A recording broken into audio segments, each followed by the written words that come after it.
할렐루야. 여러분 사랑합니다. 사랑합니다. 자, 부활절은 예수님이 죄와 죽음을 이기시고 승리하신 날입니다. 인류의 문제는 죄 때문의 문제이지요. 우리가 애써도 해결할 수 없는, 우리가 어떤 방법을 통해서 해결하려고 해도 해결할 수 없는 문제가 죄 문제입니다. 하나님을 떠난 문제이지요. 누구 말을 듣고요? 마귀 말을 듣고요. 그래서 이 문제는 인간이 해결할 수 없는 인생의 문제인 거지요. 이 죄 때문에 사망이 왔어요. 죽음이 왔거든요. 자, 예수님이 부활하셨다는 말은 죄와 사망을 이기고 승리하셨다는 말이에요. 그러므로 이날은 온 인류가 기뻐하고 즐거워해야 하는 날입니다.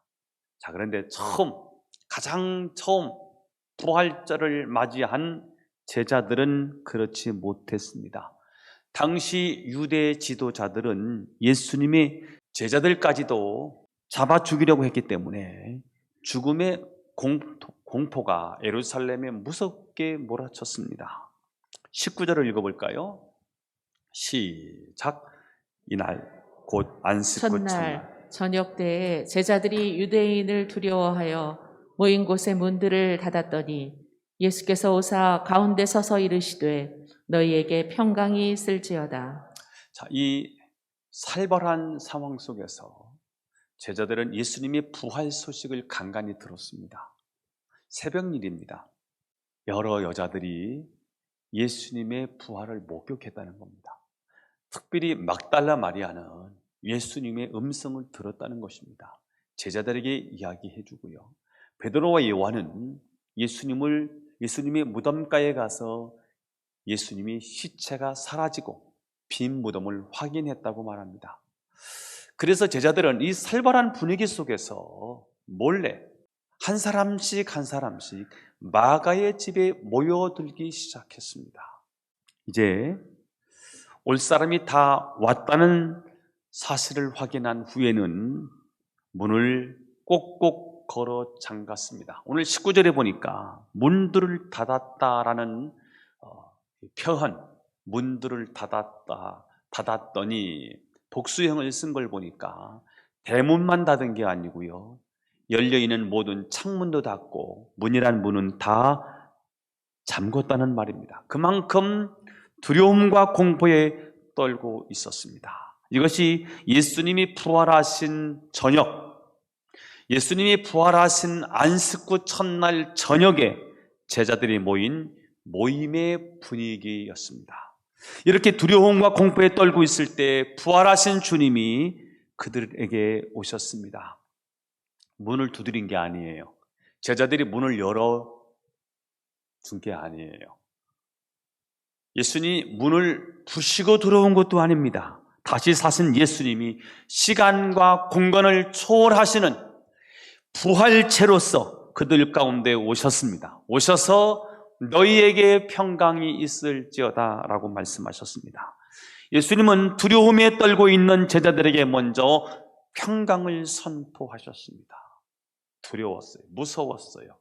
예수님이 죽으신 그 죽음을 우리도 똑같이 죽을 수 있다고 하는 이 두려움, 죽음에 대한 공포심이 이들을 사로잡았어요. 그래서 문을 꼭꼭 걸어 잠고 있는 것입니다. 그때 예수님이 오셔서 너에게 평강이 있을지어다 라고 말씀하실 때 이들은 큰 위로와 힘을 얻게 되었습니다. 20절 말씀을 읽어보겠습니다. 시작. 이 말씀을 하시고 손과 옆구리를 보이시니 제자들이 주를 보고 기뻐하더라. 예수님은 놀라는 제자들에게 당신의 상처난 손, 옆구리를 보여주셨어요. 분명히 주님이셨던 거예요. 이거는 환상을 본 게 아니에요. 유령을 본 게 아니에요. 유령은, 귀신은, 영은 살과 뼈가 없어요. 예수님은 지금 당신이 육체를 가지신 거예요. 3년 6개월 동안 함께 했던 바로 그 몸을 가지고 계신 거예요. 그 육체를 보여주셨어요. 그래서 십자가에 못 박히신 예수님이 정말 살아나신 것을 그들이 확인하게 되었습니다. 그때 그들은 두려워 떨던 제자들이 주를 보고 기뻐했다, 이렇게 표현하고 있습니다. 기뻐했다. NIV 성경에서는 오버조이드라는 단어를 사용했어요. 기쁨이 넘쳤다는 거예요. 기쁨이 덮쳤다, 이렇게 표현할 수 있겠지요. 무서워서 문을 꽁꽁 걸어 잠그고 있던 그들이 부활의 주님을 만나고 나니까 두려움은 물러나고 기쁨이 그들을 덮친 것입니다. 이게 부활의 힘입니다. 부활은 두려움을 기쁨으로 바꿔줍니다. 왜냐하면 부활이 두려움의 원인을 치료하기 때문입니다. 한번 따라서 해보겠습니다. 부활은 두려움의 원인을 치료한다. 자, 오늘 첫 번째 질문입니다. 제자들이 두려움을 갖게 된 원인이 무엇일까? 불신앙 때문이에요. 불신앙은 두려움을 가져오더라고요. 이미 막달라 마리아가 주님의 부활을 목격했다고 말하지만 제자들은 여인의 말을 믿지를 못했습니다. 우리는 이런 제자들을 보면서 참으로 이들은 믿음이 연약한 사람들이구나 라고 생각할 수 있습니다. 그러나 이 모습이 바로 사실은 우리의 모습들이지요. 원래 제자들도 우리처럼 자기 자신을 믿으면서 살아가던 사람들이었습니다. 그러다가 예수님을 만난 후에 예수님에게서 내 전부를 본 거예요. 예수님이 메시아인 거예요. 예수님이 내 인생의 주인인 거예요. 그래서 그날 내가 내 인생의 주인이었는데 예수님을 만나고 나서 보니까 예수님이 메시아인 거예요. 예수님은 내 인생의 최고의 가치인 거예요. 예수님은 내 인생의 전부인 거예요. 그래서 그분을 내 인생의 주인 삼고 그분께 내 인생을 맡겨드린 거예요. 그리고 예수님을 따라다니는 거예요. 그의 예수님을 만나기 전에 제자들의 삶은, 특히 베드로의 삶은 어떻습니까? 돈 많이 벌어서 처자식 잘 입히고 먹이고 사는 것이 전부였어요. 생업의 중심이 갈릴리 바다인 거예요. 갈릴리 바다를 버려요. 배를 버려요. 그물을 버리고요. 자기 처자식, 그게 중심인데 그것도 내려놓고 예수님이 내 인생의 최고인 거예요. 전부인 거예요. 모든 것인 거예요. 그래서 예수님에게서 최고의 가치를 발견한 베드로를 비롯한 제자들이 모든 것을 주님께 맡기고 예수님께 올인을 한 것입니다. 그들에게 정말 예수님은 모든 것이었고요. 실제로 예수님은 그들의 모든 것을 채워주셨습니다. 자, 그런데 그분이 너무나도 끔찍하게 사형을 당한 것입니다. 이제 그들에게는 믿을 수 있는 것이 아무것도 없는 것입니다. 예수님에게 모든 것을 걸었는데, 예수님에게 다 전부를 투자했는데 예수님이 십자가에 못 박혀 죽으신 것입니다. 인생 부도난 거지요. 그들은 철저한 패배자가 되었습니다. 제자들이 예수님의 부활 소식을 듣고도 여전히 두려움에 빠졌던 이유는 그만큼 십자가의 죽음은 그들에게 있어서 너무나도 큰 충격이었던 것입니다. 그들은 정말 예수님을 믿었고요, 주님께 자신의 모든 미래를, 자신의 삶을 다 내걸었습니다. 그런데 주님은 너무나도 무참하게 죽임을 당했습니다. 이제 그들은 어떻게 해야 될지 그 충격에서 헤어나오지를 못하고 있는 거예요. 지금 제자들에게 정말 필요한 것이 무엇일까요? 마음의 평안입니다. 지금 그들의 마음속을 가득 채우고 있는 의심과 불안을 이기는 것입니다. 그들이 평안을 얻기 위해서는 그들의 힘과 그들의 정신만으로는, 정신력으로 말은 그들이 그 문제를 해결할 수가 없었습니다. 그래서 절망하고 있는데, 좌절하고 있는데, 미래가 암담해서 그냥 망연자실하고 있는데, 그때 우리 예수님이 그들에게 찾아오셨습니다. 문이 닫혀 있었지만 예수님이 들어오신 거예요. 주님은 손과 옆구리에 난 상처를 보여주셨습니다. 분명히 우리가 따라다녔던 바로 그분이셨습니다. 십자가에 못 박혀 죽으시고 모든 것이 끝장났다고 생각했는데 그분이 다시 살아나셨어요. 당신의 모습을 그대로 다 보여주신 거예요. 분명히 주님이셨던 거지요. 주님은 당신의 살아계심을 보여주셨습니다. 아니, 전보다 더 강하고 전능하신 모습을 보여주심으로써 제자들의 믿음을 다시 살아나게 했습니다. 그때 제자들은 모든 두려움과 불안을 떨쳐버리고 놀라운 기쁨과 평안으로 충만해졌습니다. 더 강한 분으로, 더 능력 있는 분으로 부활의 주님이 찾아오시는 거예요. 자, 예수님이 3년 동안 공생애, 공적 사역, 하나님 나라 사역을 하실 때 그분은 육신을 가지고 있었기 때문에 육신의 제약을 받고 있었어요. 시간의 제약을 받고 있었어요. 부활하기 전에는 우리와 똑같은 몸이기 때문에 갈릴리에서 사역을 하시면 예루살렘에는 그분이 안 계시는 거예요. 가버나움에서 사역을 하시면 예수님은 가나안에는 계실 수가 없는 거예요.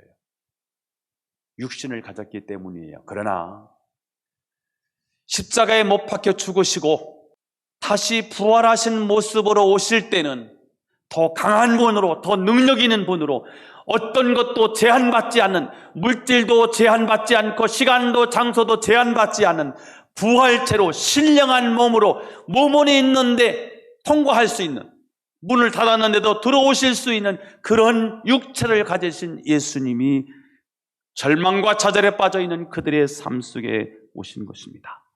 여러분, 예수 믿는 사람들은 어떤 사람입니까? 예수님께 자신의 삶과 미래를 모든 것을 맡긴 사람들입니다. 그런데 주님께 맡긴 삶이 잘 흘러가면 괜찮은데 잘 흘러가지 않고 표류하게 되면 주님이 나를 잊으신 것 같고 주님께 맡긴 나의 삶이 가장 비참하게 끝날 것 같아요. 그래서 우리 마음에 불안이 언습해 옵니다. 혹시 예수님이 나라는 존재를 잊고 계신 건 아닌가? 내가 이렇게 어려움을 당하고 있는데 혹시 예수님 나를 건져주지 아니하시고 그냥 나를 이렇게 저 늪속으로 처박아 놓는 건 아닌가? 그렇게 생각하면 우리는 정말 절망할 수밖에 없고요. 두려움에 빠질 수밖에 없습니다.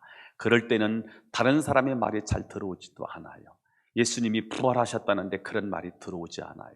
빈무덤을 확인했다는데 그런 말이 들어오지를 않아요. 오직 머리를 지배하는 것은 그러면 나는 어떻게 살아야 되는가 하는 생각뿐입니다. 이럴 때 우리의 문제가 무엇이냐? 믿음이 전혀 작동하지 않는다는 것입니다. 눈에 보이는 현실이 믿음을 완전히 작동 불능으로 만들어 놓았습니다.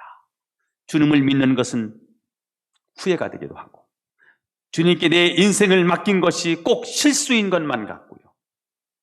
그렇게 되는 이유가 무엇입니까? 우리 믿음이 얼어붙어 있었기 때문이에요. 믿음이 작동하지 않아요. 믿음이 고장났기 때문이에요.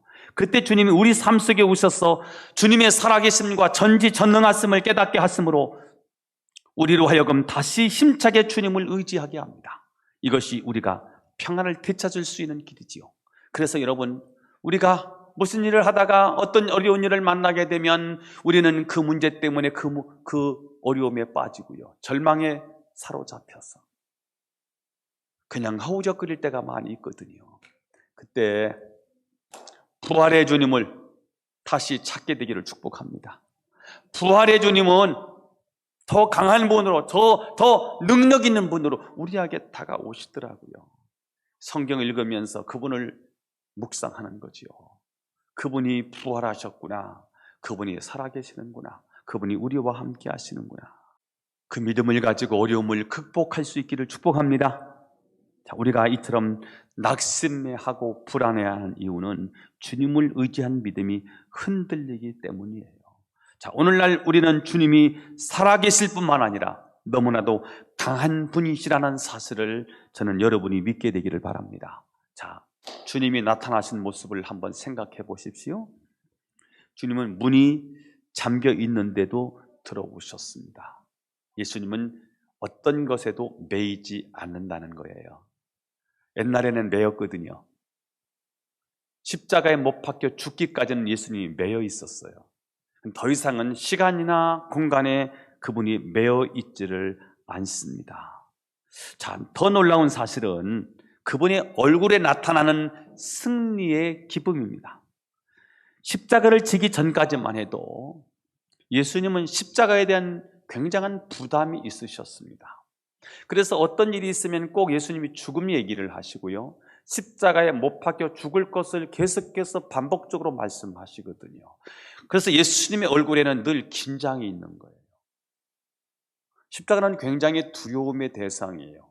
십자가는 참혹한 십자가입니다. 고통스러운 십자가입니다. 모욕과 멸시와 천대를 주는 십자가입니다. 수치스러운 십자가입니다. 그 십자가를 누가 지고 싶겠습니까? 육신을 가지신 예수님이 그 십자가를 진다고 하는 것은 사실 우리는 그냥 공짜로 받아서 그냥 감사할 뿐이지, 구원을 이루신 예수님의 그 십자가의 사건은요, 굉장히 부담스럽고 고통스러운 일입니다.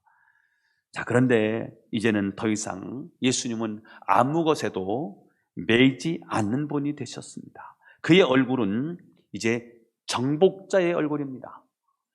더 이상 로마인들을 두려워하지 않습니다. 그렇게 예수님을 향해서 반대하고 항거하던 그 바리새인들이나 서기관들이나 유대 지도자들이 전혀 두렵지 않습니다. 이제는 정말 강하신 분이십니다. 왜요? 부활하셨기 때문입니다. 그분이 저와 여러분의 그리스도인 줄로 믿기를 축복합니다. 주님이 나의 삶에 오시기 전까지 우리는 평안을 누릴 수가 없었어요. 우리가 아무리 생각하고 또 생각해도 우리 마음에는 평화가 오지를 않았어요. 그러나 부활의 주님이 그들 앞에 서니까 그때 믿음이 다시 들어오는 것입니다. 아, 정말 주님이 살아계시는구나. 그분이 하나님이시구나. 그분이 부활하신 분이, 영원히 살아계신 그분이 지금 나와 함께 하시는구나.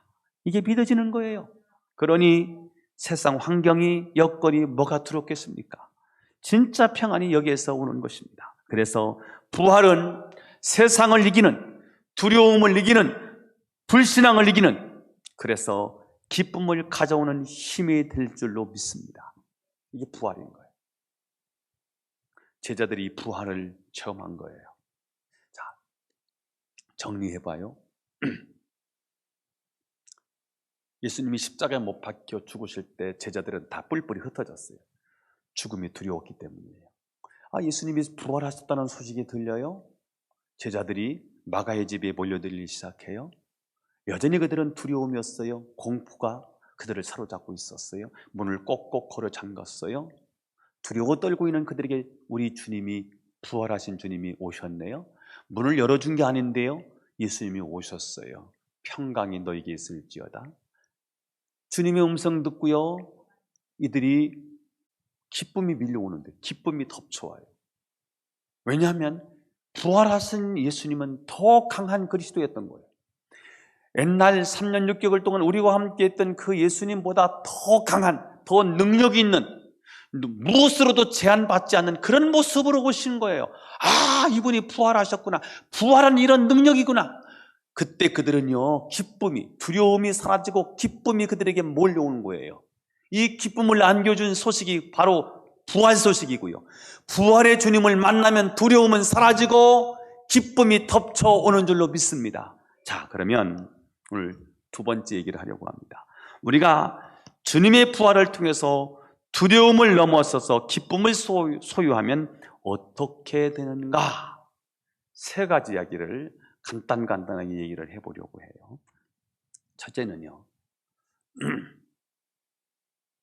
기쁨을 소유하게 되면, 부활을 통해서 두려움을 넘어서서 기쁨을 소유하게 되면, 첫 번째는 우리의 삶의 구조가 바뀌어요. 한번 따라서 해보겠습니다. 삶의 구조가 바뀐다. 어떻게 바뀌느냐 하면 부정적인 구조에서요, 긍정적인 구조로 바뀌는 거예요. 되는 사람과 안 되는 사람이 있어요. 안 되는 사람은 왜 안 되나 보면 구조가 안 되게 돼 있어요. 되는 사람은 왜 되고 있나 보면 구조 자체가 되는 구조를 가지고 있어요. 장사를 해도 꼭 안 될 곳에서 안 되는 짓을 하고, 그래서 안 되는 거예요. 그러나 되는 사람은 왜 되나 보면 되는 곳에 가서 될 짓을 하고 있는 거예요. 되는 구조를 가지고 있는 거예요. 되게끔 만드는 거예요. 구조의 문제예요. 자, 우리가 예수님을 만나고 구원받고 하나님의 자녀가 되었는데 되는 구조를 만들어야 되겠죠. 형통의 구조를 만들어야 되겠죠. 강건의 구조를 만들어야 되겠죠. 누가 봐도 그리스도인이구나 라는 것을 보여줄 수 있는 구조를 만들어야 되겠죠. 이 구조를 만드는데 중요한 게 뭐냐면 주님을 만나는 거예요. 부활의 주님을 만나는 거예요. 이 기쁨은 우리를 어떻게 바꿔주느냐면 우리의 삶의 구조를 부정적인 구조에서 긍정적인 구조로 바꿔주더라는 거예요. 여러분의 삶의 구조가 긍정적인 구조로 바뀌어지기를 바랍니다. 안 된다고 말하는데 하나님이 함께 하시기 때문에, 부활의 주님이 내 인생에 개입하시기 때문에 될 수밖에 없어, 될 거야 라고 하는 긍정성을 가지고 여러분의 삶을 헤쳐나갈 수 있게 되기를 예수님 이름으로 축원합니다. 우리가 자꾸 야단 맞고 꾸지람을 맞다 보면 애정 삶이 메말라요. 그러면 자존감이 굉장히 이렇게 무너집니다. 그래서 매사를 부정적으로 보게 되는 거예요. 될 거야 그거? 되겠어? 이 네거티브 시스템은 질문도요 꼭 안 되는 질문을 하는 거예요. 자기 나 사랑해? 이렇게 물어야 되잖아요. 자기 나 사랑 안 하지? 목사님 나를 위해서 기도하지 않지요? 이렇게 묻는 거예요. 아니 똑같은 말을 왜 부정적으로 믿습니까? 부정적으로 묻습니까? 긍정적으로 긍정해주고요, 칭찬해주고 격려해야 되는 거지요. 저는 이제 제 모습을 보면서요, 자꾸 저보고 안 된다고 하고요, 자꾸 뭐라고 하면 전 진짜 못하겠어요. 그런데 잘한다고 박수치면 더 잘해. 이게 긍정의 구조거든요. 그러니까 남을 살려야 되는, 나도 살고 다른 사람도 살려야 되는데요, 구조가 중요합니다. 삶의 구조가 어떤 구조를 가지고 있느냐는 거예요. 잘했어, 잘할 거야. 이렇게 자꾸 칭찬해주고 격려해주는 그 삶의 구조가 필요한 거예요. 그래야 나도 살고 다른 사람도 살지 않겠습니까? 부정적인 구조를 가지고 있으면 나도 불행해지지만 다른 사람을 굉장히 피곤하게 만들더라고요. 그런데 기쁨이 나를 지배하면 그때부터 시스템이 바뀌는 거예요. 부정적인 시스템이요 긍정적인 시스템으로 바뀌는 거예요. 하나님은 나를 사랑하시는구나. 내 주변에 이렇게 좋은 많은 사람들을 붙여주셨구나. 좋은 교회를 만나게 하셨구나. 좋은 스승을 만나게 하셨구나. 좋은 목사님을 만나게 하셨구나. 내 목장 식구들을 보니까 너무 행복하구나. 내 주변 사람들이 있어줘서 너무 좋구나. 이렇게 바뀌는 거예요. 뭐든지 다 긍정적으로 보게 되고요, 긍정적으로 생각하게 되는 것입니다. 여러분 인생을 살면서 어려움이 있어요, 없어요? 있지요. 어려움이 없는 인생이 무슨 인생입니까? 다 인생은 어려움이 찾아올 수 있지요. 자, 그런데 이 네거티브 시스템을 가지고 있는 사람은요, 꼭 어려우면 그것 봐, 너 때문에 그래. 아내는 남편에게, 남편은 아내에게요, 너 때문에 그렇다고요. 할 말 못할 말 다 해버리는 거예요. 그러나 긍정적인 구조를 가지고 있는 사람은 그렇지 않아요. 그래, 꼭 좋은 일만 있겠어? 어려운 일도 찾아오겠지. 어려운 일을 당하다 보면, 비 오면, 비가 오고 나면 뭐 땅이 굳는다는데 좋은 일이 또 있겠지. 이 고난과 연난을 통해서 하나님이 반드시 나에게 주시는 은혜와 축복이 있을 거야. 긍정하는 거예요. 비록 지금은 어렵지만 힘들지만 헤쳐나갈 수 없는 상황이지만, 그런데 이 구조를요, 삶의 구조를요, 긍정적인 구조를 갖는 거지요. 기쁨을 소유하면 삶의 구조가 부정적인 구조에서 긍정적인 구조로 바뀌어요. 저는 여러분이 부활의 주님을 만남으로 그 기쁨을 가지고 여러분의 삶의 구조가 부정적인 구조에서 긍정적인 구조로 여러분의 삶의 구조를 바꾸셔서 더 큰 승리가 있게 되기를 예수님의 이름으로 축원합니다. 두 번째, 주님의 부활을 통해서 기쁨을 소유하면 내 속에 가능성과 잠재력을 보게 됩니다. 부활을 만나고 나니까 기쁨이 덮쳐왔지요. 그랬더니 옛날엔 몰랐는데 기쁨이 덮쳐오니까요, 기쁨이 내 속에 있는 가능성과 잠재력을 막 들춰내기 시작하는 거예요. 나는 글을 쓸 수 있는 재주가 없는 줄 알았어요. 그런데 어느 날 스물 몇 살인가 해간 청주 에덴교회에서 신문 편집을 한다는 거예요. 저보고 편집장에 되어달라는 거예요. 2주에 신문 하나씩이 나오는데 그러면 교인들 간증 다 받아서 그 수정도 하고요. 그렇게 하면서 나도 한번 글을 써볼 수 있을까 하고 글을 한번 써본 거예요. 그게 첫 번째 글이 꿈틀의 삶이었던 거예요. 제 글호를 그때 처음 쓴 거예요. 꿈틀, 생동감, 역동성. 꿈틀, 꿈의 틀, 꿈상자, 꿈이 튼다. 뭐 이런 이야기를 제가 꿈틀의 삶이라는 내용을 쓴 거예요. 그랬더니 우리 교인들이 와 박수를 쳐주는 거예요. 내가 글 쓰고도 칭찬을 받네? 그때부터 제가 시를 썼어요. 시가 써지는 거예요. 그랬더니 교인들이 또다시 박수를 쳐주네요. 그러면서부터 지금까지 이제 목회 칼럼을 쓰고요. 이렇게 글을 쓰고요. 여기 생일을 이렇게 맞이하면은요. 제가 꼭 기억했다가 생일 문자를 꼭 드리는데요. 그거 제가 7시 반, 6시 반까지 기도, 새벽 기도 끝나고요. 제가 사무실에 와서 운동하면서요. 시간 되면 그때 쓰는 거예요. 근데 다른 사람들은 몇 시간 걸릴 건데요. 저는요. 우리 교인들 형편처지를 다 알고 있잖아요. 그냥 위로하고 격려하고 축복해주고 싶은 거예요. 쓰는 거예요. 굉장히 빨리 씁니다. 어떤 때는 5개도 하루에 새벽에 다 써버렸어요. 써지는 거예요. 나도 모르게 내가 글 쓰는 거 재주를 가지고 있구나. 그렇다고 수필 쓰는 소설 쓰고 하시는 분들하고는 뭐 비교할 수 없지요. 근데 제가 글로 내 말을 표현할 수 있는 사람이 됐구나. 몰랐어요. 내가 자꾸 누가 칭찬해주고 격려해주면서요. 나도 모르게 써보니까 글이 써지는데요. 글 잘 쓰는 거는요. 시간 오래 걸려서 한 편을 만드는 게 아니고요. 금방 생각을 정리해서 금방 써내는 게 진짜 글 잘 쓰는 거잖아요. 내가 그렇게 써지는 거예요. 그래서 뭘 부탁을 받아요. 어떤 분들은 결혼을 해야 되는데 결혼 그 주례를 하고 싶은데 주례 원고를 써달래요. 써주는 거예요. 나도 몰랐는데요. 어느 날 이게 개발이 된 거예요. 저는 여러분 속에 잠재되어 있는 가능성과 잠재력이 여러분 속에 분명히 다 있는데 그런 것들이 기쁨을 통하여 다시 회복되기를 바라고 다시 살려내서 거룩하게 쓰임받게 되기를 바라고 많은 사람들을 살려내는 선한 영향력을 발휘할 수 있게 되기를 축복합니다. 하나 더. 부활을 통해 기쁨을 소유하면 하나님을 바라보며 기적을 기대하는 인생이 됩니다. 한번 따라서 해보겠습니다. 기적을 기대하는 인생. 부활을 믿어요.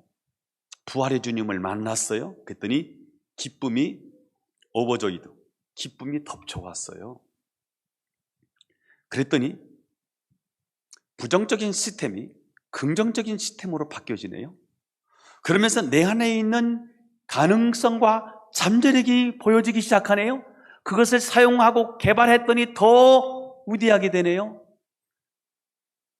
그럴 때 그것 때문에 도전하고 발걸음을 내딛다가 하나님의 기적을 기대하며 살게 되는 인생이 되는 줄로 믿습니다.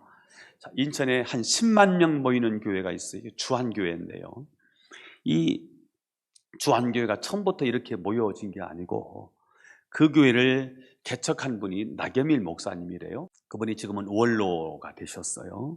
이분이 교회를 개척한 지 얼마 되지 않아서 간암 판정을 받았어요. 병원에 갔더니 3개월, 4개월 넘길 수 없다고 그렇게 판정을 내려주었어요. 온 교회가 이 소식을 듣고 기도하기 시작합니다. 그런데 그렇게 여러 날 온 성도들이 합심하여 중보 기도하는 가운데 나겸일 목사님이 화장실을 들락거리기 시작해요. 한 번, 두 번, 세 번 계속해서 배설을 하는데 그때마다 핏덩이가 막 쏟아지기 시작하는 거예요. 그 핏덩이를 통해서 암덩어리가 다 쏟아진 거예요. 자, 그런데 놀라운 사실은 그 다음 얘기인데요. 주한교회 교인들이 목사님의 치유의 모습을 보면서 와, 하나님 살아계시네. 지금 이 시대에도 하나님이 기적을 행하고 계시네. 자, 그러면서 그들의 삶 속에서, 교회 생활 속에서 기적을 기대하는 삶을 살게 되더라는 거예요. 예수님이 죽은 자 가운데서 다시 살아나셨어요. 기적이죠. 그분은 하나님이시기 때문에 죽음에 쌓여 있을 수 없었어요. 하나님이 그를 살리셨어요. 누구도 죽음을 정복한 자가 없어요. 죽음은 아예 그냥 벽이에요. 누구도 죽음을 정복한 사람이 없어요. 죽음은 인생이 끝난다고 생각하는 거예요. 끝이에요. 그냥 마침표예요. 그런데 죽음을 정복하신 분이 바로 예수님이세요. 죽음을 이긴 거예요. 예수님이 아리마대 사람 요셉의 무덤에 묻힌 거잖아요. 근데 무덤이 헤쳐졌어요. 무덤이 예수님을 가둘 수 없는 거예요. 예수님이 생명인 거예요. 예수님이 하나님이신 거예요. 하나님을 누가 가둡니까? 어둠이, 칠흑 같은 어둠이 예수님을 3일 동안 가두고 있었어요. 왜요? 우리가 가야 할 지옥을 그분이 경험하신 거예요. 우리 대신 이분이 지옥을 체험하신 거예요. 지옥의 자리를 이분이 취하신 거예요. 3일 동안. 그걸 우리에게 표현해 주시는 거죠. 그럴 이유가 없는데 예수님은 어둠을 물리치셨어요. 죽음의 세력을 잡은 자, 죽음이 어디서 왔느냐? 마귀 때문에 왔어요. 사탄 때문에 온 거예요. 죽음의 세력을 잡은 자를 깨뜨린 거예요. 예수님을 십자가에 못 박았어요. 그것은 마귀가 예수님의 발꿈치를 물은 것에 지나지 않아요. 그러나 예수님을 발꿈치를 물었더니 여인의 후손이신 예수님이 사탄의 정수리를 찍어버린 거예요. 그래서 누구 이름으로도 마귀 사탄을 이길 수가 없었어요. 누구 이름으로도 이 죽음을 정복할 수가 없었어요. 그런데 예수님이 죽음의 세력을 잡은 자인 사탄의 정수리를 찍어버렸더니 죽음을 정복한 거예요. 죽음을 이긴 거예요. 그러므로 예수 그리스도의 부활을 믿는 사람은 우리의 생애에도 지금도 살아계시기 때문에 그분을 믿음으로 기적을 기대해야 하는 줄로 믿습니다. 저는 여러분이 기적을 기대하며 사는 성도들이 될 수 있기를 바랍니다. 여러분이 기적을 기대하는 믿음을 가지고 나갈 때 그 믿음을 통해서 하나님이 여러분에게 기적을 주실 줄로 믿습니다. 말씀을 정리하겠습니다. 저는 먼저 여러분들이 부활의 믿음을 갖게 되기를 바랍니다. 예수님의 부활이 곧 우리의 믿음으로 받아들여지기를 바랍니다. 예수님은 부활의 첫 열매라고 말씀하셨습니다. 첫 열매라는 말은 대표라는 말입니다. 대표, 첫 열매, 그것을 드린다는 것은 전부 하나님 것이라는 고백으로 드리는 게 첫 열매거든요. 첫 열매라는 말은, 부활의 첫 열매라는 말은 부활의 대표예요. 오늘 대표기도 하셨잖아요. 우리 대표기도 하셨지요. 오늘 엄희수 장로님이 대표기도 하셨잖아요. 이건 우리 모두를 대표한 기도예요. 그래서 엄희수 장로님이 혼자 기도한 거지만, 그러나 혼자 기도한 게 아니고 엄희수 장로님의 기도는 우리 모든 사람의 기도였던 거예요. 아멘 좀 해봐요. 맞아요, 안 맞아요? 이게 대표라는 거예요. 예수님은 죽음은 아무도 정복하지 못했어요. 근데 예수님이 드디어 죽음을 정복하셨어요. 문이 닫혀 있었어요. 천국 가는 길이 열려 있지 않았어요. 예수님이 문을 여신 거라니까요. 길이 없었어요. 근데 예수님이 길을 내신 거예요. 그분이 저와 여러분이 주님이세요. 이 부활 믿음을 갖는다는 말은, 부활은 지금도 살아계시다, 그 말을 계속해서 반복드리죠. 부활이라는 말은 살아났다가 또 죽으면 부활이 아니에요. 부활은 영원히 살 때 그것을 부활이라고 말하는 거예요. 그러니까 부활은 지금 예수님만 부활이었지요. 예수님 부활하신 거예요. 죽으셨다가 사셔서 영원히 사시는 거예요. 하나님 우편에 앉아 계세요. 우리를 위해서 친히 간구하세요. 우리가 주의 이름으로 부를 때 성령을 보내세요. 우리가 주님의 이름으로 기도할 때 제사장적 사역을 감당하세요. 지금도 예수님의 이름으로 치유가 일어나는 거예요. 그래서 지금도 살아계세요. 이 부활을 믿으십시다. 다시 한번 이 부활을 여러분의 부활로 믿으십시다. 자, 이 부활이 얼마나 놀라운지 부활, 이 불신앙 때문에 두려워하던 자들이 주님의 부활을 만나서 부활의 믿음을 갖게 되었더니 넘치는 기쁨을 갖게 되었어요. 그래서 예수님의 부활을 통해서 기쁨을 갖게 되었더니 세 가지 축복을 하나님이 주셨네요. 첫 번째는 여러분의 삶의 구조가 부정적 구조에서 긍정적인 구조로 바뀐다는 거예요. 이게 부활의 능력인 거예요. 꼭 여러분의 삶이 부정적인 삶이 긍정적인 삶으로 바뀌어지기를 축복해요. 두 번째, 여러분 속에 있는 잠재력과 가능성이 개발이 돼요. 부활의 능력이 그런 거예요. 기쁨을 주기 때문에 그런 거예요. 눌려 있었는데 기쁨이 드러나니까 내가 글을 쓸 수 아네? 나는 글을 쓸 줄 모르는 사람이라고 생각했는데 칭찬해주고 격려해주고 기쁨이 충만하다 보니까 내가 글을 쓸 수 있네? 써보니까 사람들이 글을 잘 쓴다고 하네요. 감동이 된다고 말하네. 내 안에 가능성이 개발된 거구나. 세 번째, 무엇보다도 하나님의 기적을 기대하다가 하나님의 기적을 체험하는 위대한 종이 된다는 거예요. 그렇게 되기를 예수님의 이름으로 축원합니다. 기도하겠습니다. 하나님 아버지 감사합니다. 부활절 우리에게 부활의 메시지를 주셔서 감사합니다. 두려움을 기쁨으로 부활의 능력인 줄로 믿습니다. 하나님, 우리의 삶의 구조가 부정적인 시스템에서 긍정적인 시스템으로 바뀌어지기를 원하고 우리 안에 있는 모든 잠재력과 가능성이 개발되기를 원하고 하나님의 기적을 기대하다가 하나님의 기적을 체험하는 하나님의 종들이 되게 하옵소서. 예수님의 이름으로 기도하옵나이다. 아멘.